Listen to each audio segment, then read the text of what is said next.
Hello and welcome to the latest episode of the Good Dram Show with me, Chris Goodrum. Before we get on to tasting some whiskey, I have a favour to ask. As you may or may not know, the Friends of Laphroaig are now 18 years old. So on the website they're running a competition. That competition is to create your own tartan.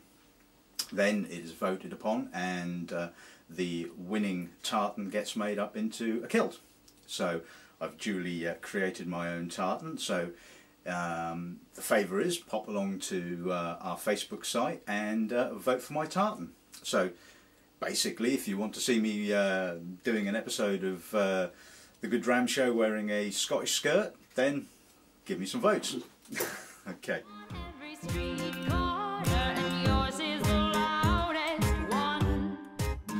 Now, okay, so on to some whiskey. What are we doing tonight? We are doing sherry casks. Now, as a number of you will know, sherry cask whiskies are not my favoured style of whiskey. The problem with them tends to be that when they're younger, the sherry cask just kind of obliterates any distillery character whatsoever, and it makes you wonder, what's the point? I mean, you know, you could have a 10-year-old Macallan or a 10-year-old or whatever, and you wouldn't know the difference. You know, it just tastes of sherry cask. When they get to sort of intermediate to sort of oldish age, you know, 25, 30 years old, okay, still not really much in the way of distillery character, but the sherry cask develops some character on its own. You get a lot of dried fruits and things like that. And obviously the oxidation adds to character being added to that particular whiskey. Again, you still don't get a great deal in the way of distillery character, but you know, you do get some complexity. And so at the end of the day, for me, what I want from my whiskies, I want balance. I want balance of flavour. I want to be able to taste you know, some distillery character, so I've got an idea of where the whiskey is coming from. A bit of oak, whether it's sherry cask or whether it's bourbon cask, and I want it all to be nice and harmonious, without sort of like, you know, one flavour dominating the other. And the trouble is, like I said, with whiskey casks, with sherry casks rather, you just don't get that very often. You just get, you taste it and you think, well, yeah, all right, it just tastes all of sherry, you know. And like I said, you know, the whiskey itself could come from anywhere. So that brings us neatly into this evening's tasting to see whether these three particular whiskies that I've tasted are one-dimensional sherry monsters, or whether they have some complexity, some balance and some interest. So what have I chosen? We have here the Aberlour 10-year-old, which isn't a pure sherry cask aged whiskey. What they do with that is they take some that's been aged in sherry cask and some that's been aged in bourbon cask, but I'll obviously go into that more when we're actually looking at that particular whiskey. Similarly, the Bunnahabhain, this is the 18-year-old, again a lot heavier on the sherry content, but again a vatting of both sherry cask and bourbon cask. And finally, this little baby, the Springbank Rundlets Kilderkins, aged in very small casks, I believe holding between 50 and 90 litres, which were made from ex-sherry casks. So this is a pure sherry cask monster, and we'll see what that has in store for us in due course.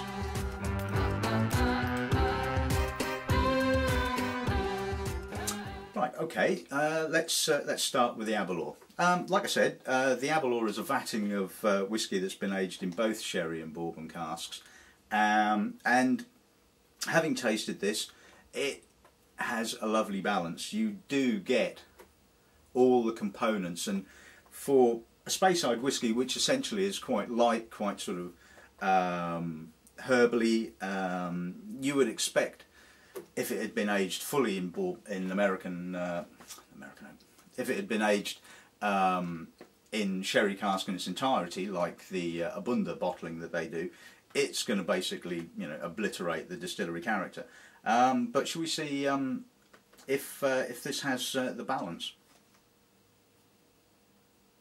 Now, first off, it's the cleanliness. I mean, that's one thing I haven't sort of mentioned with regards to sherry casks, that sometimes they do get a bit sulphurous, and that is to do with the way that they are used. Basically, if a sherry cask isn't used almost immediately that it arrives in the distillery, it will have had to have been cleaned through the use of sulphur. And what they tend to do is they have a little contraption with some burning sulphur, and they lower it into the cask. Obviously that sulphur is going to spit, and that's where you get your sulphur from. But you can get sulphur off the stills, but more often than not that's where you will get it with regards to a sherry cask. For the life of me I can't figure out why they would want to use such an antiquated way of disinfecting casks, but you know, that's what they do. But anyway, back to the Aberlour. It's a lovely fresh nose. I love Aberlour. Almost a sort of Sauvignon Blanc kind of character, sort of nettly, herbal, you know, sort of slightly gooseberry.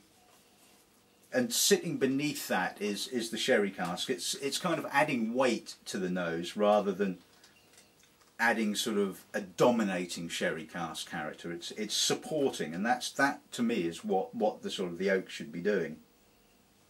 So that is a lovely nose. It has, like I said, what you want from, you know, a really nice vatting of bourbon and sherry cask.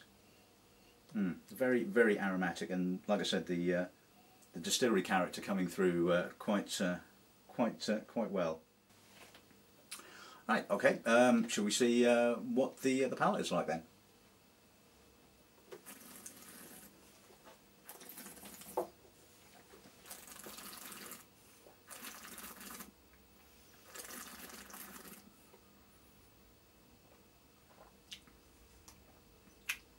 Now, the sherry cask is a little bit more obvious on the palate.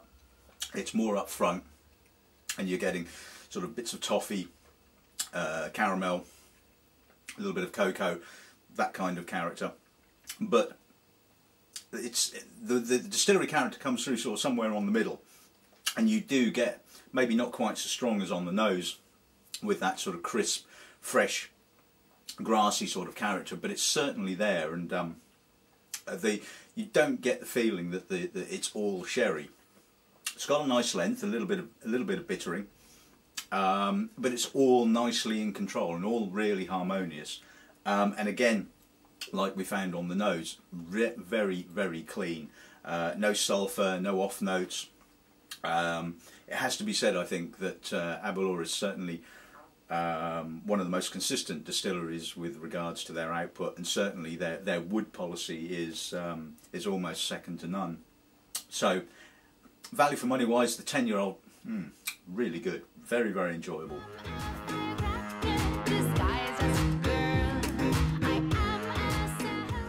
Right, okay, on to the Bunnahabhain. Now, you may well have seen the episode of the show that I did when I was tasting the Durattre new releases, and included in those was a 37-year-old bourbon cask Bunnahabhain, which was stunning, absolutely stunning. And Bunnahabhain has a lovely quality to it. It has a lovely fragrant character, softness, and to be honest with you, the 12-year-old, the current bottling of 12-year-old, which was revamped a couple of years ago, when Burn Stewart decided to up the ABV and tinker with the amount of sherry that they were using with it, has kind of tipped the balance. The 12-year-old is now just too heavy on the sherry. There is no distillery character, and the question is, does the 18-year-old follow suit? So let's see, shall we? Yeah, almost instantaneously, oldish, leafy, Oloroso, coffee. There is a little bit of orange fruit, but there's no distillery elegance coming through. I mean, you can argue that the sherry cask is relatively complex. There is some crystallised fruit, a little bit of coastal element at the edge, which sort of gives you a marker to its location. But you know, you taste this blind, you wouldn't know this was Bunnahabhain. You wouldn't have that sort of fragrant aromatic character. There's a little bit of sulphur, but you know, on the sort of sulphur scale, just a little bit, just sort of nagging there, right at the edge. But for me, it doesn't have, like I said, quite the balance. I mean, obviously for those of you that like the big heavy sherry character, this is obviously a dram that you would quite enjoy. But for me, I just want a little bit more distillery character coming through. Okay, right. Shall we see what this is like on the palate?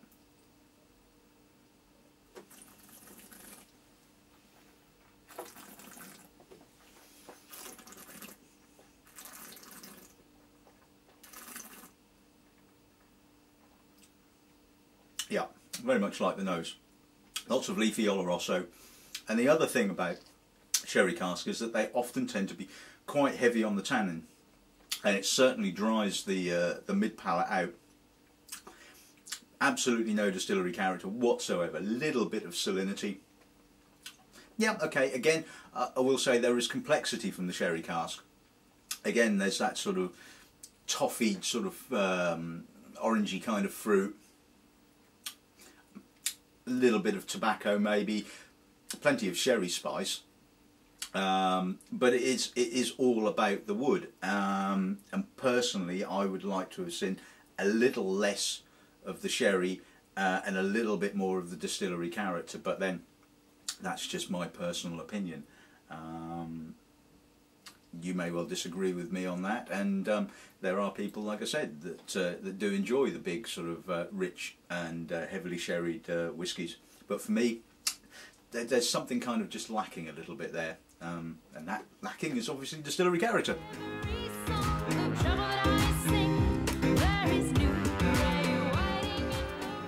Alright, okay, Springbank. Now, I love Springbank, that has to be said, one of my favourite distilleries. Had its ups and downs over the years, it has to be said. The distillery has a tendency to use a lot more sherry in the older expression, so certainly if you take the 10-year-old for example, there's not a great deal of sherry. You get to the 15, the 18, the 21, etc., and the sherry component becomes a lot higher. I often wondered whether Springbank actually really needed some sherry to sort of give it some guts, because the 10-year-old has been variable in its quality. It has to be said. It's gone through phases of being particularly insipid, maybe a little bit oily, you know, and I think, I must say, over the last couple of times that I've tasted the 10-year-old Springbank, it is growing on me. It has got better, I think, in quality. Maybe they are losing a little bit more sherry in it, but it has a tendency to, like I said, be a little bit sort of like insipid, I guess would be the word to use. But so the older expressions tend to have, like I said, a little bit more of the sherry in their makeup, but I don't think that's such a bad thing, because I think when Springbank gets to sort of like its teens, it really starts to develop and blossom, and it has the character to basically withstand the onslaught of the sherry casks. Does it in this is the question. Basically, this has been aged in, like I said, small casks, which hold between sort of, I think it's 50 and 90 odd litres, obviously made from broken down from larger sherry casks. What this aging in smaller casks does is accelerate the maturation period. It basically is down to the fact that there's more wood contact with the spirit, and it's going to basically take up more of the wood character and take it up a lot quicker. I mean, as we know that most whisky, up to about 70% of the flavour of most whisky is derived from the cask that it's aged in. So it's going to be interesting to see whether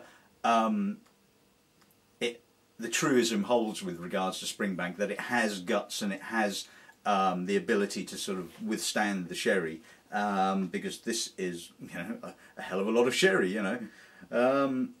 So let's stop babbling and stick your nose in the glass. Now, that's coastal. Lots and lots and lots of brine, which is the kind of hallmark of Springbank. It's actually a little bit sort of reticent, I guess you would say. Fishy, oily, yep. Smidgen of peat, but again, Springbank not renowned for being overly peated. As you know, the long row is their peated malt. Yeah, it's dense. The sherry is just kind of like sits there. It's like kind of squatting like a sumo wrestler, I guess. It's not really coming out. It's kind of like just a kind of a lump there, and it's more you sense the depth to it rather than actually smell it. If that makes sense. Again, wonderfully clean. I mean, we know that Springbank has had its issues over the years with investment, and certainly there was some absolute dire stuff being bottled by some independents not so long ago, if you go back sort of about 10 years. But you know, since Springbank have stopped selling to independent bottlers and had a significant input of cash in order to sort of like buy good casks, certainly their bottlings have been exceptionally good, it has to be said. So yeah, this is a sherry monster, but it's not an overt sherry monster. It's got a lot of distillery character, which frankly is surprising, certainly given the colour of it. Very, very nice it is too. And for someone that's not a huge sherry fan, I think that's praise indeed. So, yeah, quite very fishy, very briny. Oh, I just love Springbank. Right, okay, shall we see what this tastes like then? I will point out that this is bottled at cask strength at 49.5%. So one is expecting a relative amount of alcohol on the palate. So let's see, shall we?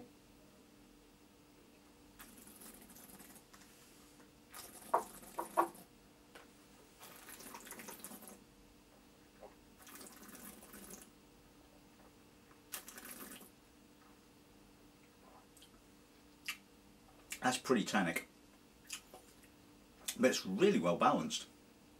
It does dry very, very quickly because of the wood tannins, but there's some lovely mockery, chocolatey, leafy tobacco, a lot of brine, a little bit of peat, very, very drying, but smoky and tobacco-y. It just really, really lingers.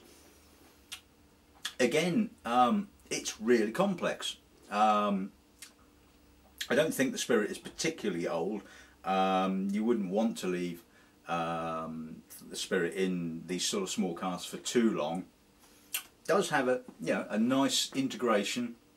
The thing with young Springbank is it can be quite serially, quite sort of youthful.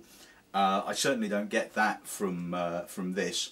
So I'd estimate. Well, I know it's about 10 years old, and yeah, okay, you can argue that it's not overly long because those tannins are sort of drying things out. Also, you add in the briny character, the famous Campbelltown salts, and it does make it a very dry mouthful, but it just lingers. I mean, yeah, okay, it kind of evaporates into the mouth very, very quickly, but you can just still taste it, And like I said, it's got a little bit of peat, a lot of this tobacco-y, sort of leafy, dark kind of character. That is a superb whiskey. I mean, it's not cheap for a 10-year-old, but yeah, I really rate that. That's good.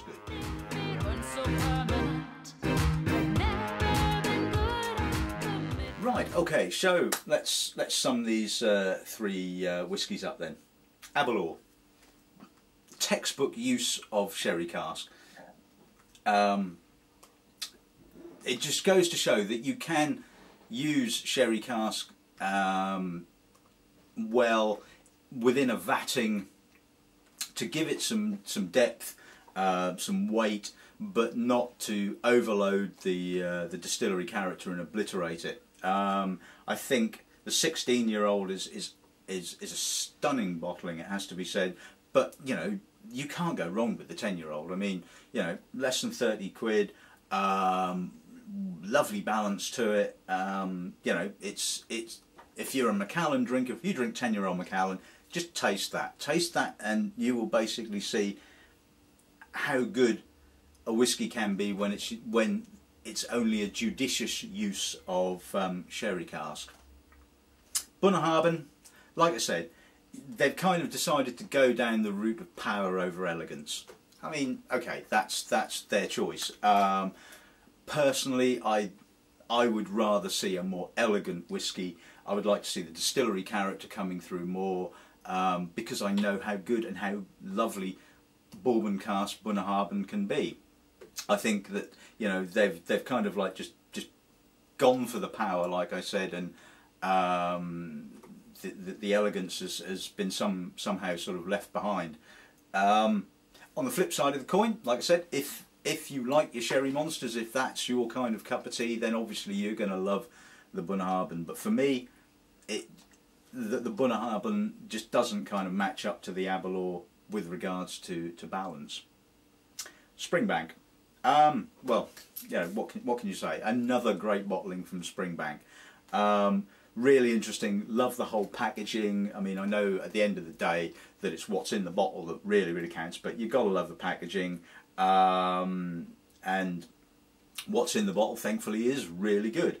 Like I said, I mean, it is quite expensive for a 10-year-old, albeit a 10-year-old bottle at cask strength. But it's different. It's unique. They're doing something that, well, it's not necessarily goes against the grain, for want of a better word. They're trying to be a bit innovative without having to use sort of, you know, a wine cask finish or whatever. And that's a topic for another episode, it has to be said. But I think at the end of the day, sort of, it is very difficult to be to innovate within the whisky industry because of the restrictions, obviously, that are placed upon you with what you can and can't do with your whisky. And so it seems to me that there is this trend now to use smaller casks. One can argue that it's also from a financial point of view that if you put it in smaller casks, it matures quicker, you get your product out quicker. But on the other hand, you can end up sort of ruining your malt by just basically over oaking it, or, you know, just sort of like not letting time do its thing, shall we say. But in essence, I think the Springbank is really successful. It is a sherry monster, but it's a sherry monster, a young sherry monster with complexity and interest. And maybe that is just down to the distillery, down to the quality and the style of the malt that it produces, that just has the guts and the character to withstand it. So basically, there you have it. Like I said, if you would like to purchase any of these three whiskies, they're all currently in stock. So just pop along to our website, www.gauntleys.com. And pick yourself up one of these. Like I said, if you drink Macallan and fancy trying something a little bit different but within the same kind of style, then certainly go for the Aberlour. And if you like your monsters, well, you've got the Bunnahabhain, and to a certain extent you've got the Springbank. So there you have it, three very different sherry cask whiskies. So I hope you enjoyed the show, and all that's left to say is good night and have a good dram.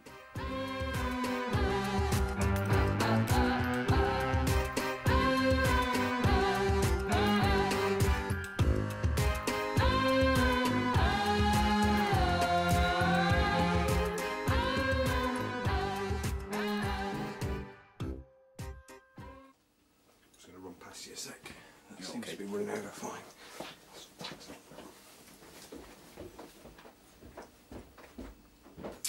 Shout when you've done that segment. Yeah, no problem. Okay. Done that segment. Just double check it's recording and then Yeah. finish sticking my POS on. Sticking your POS on. Yeah. Yeah. Get thee back to thy POS. Yeah.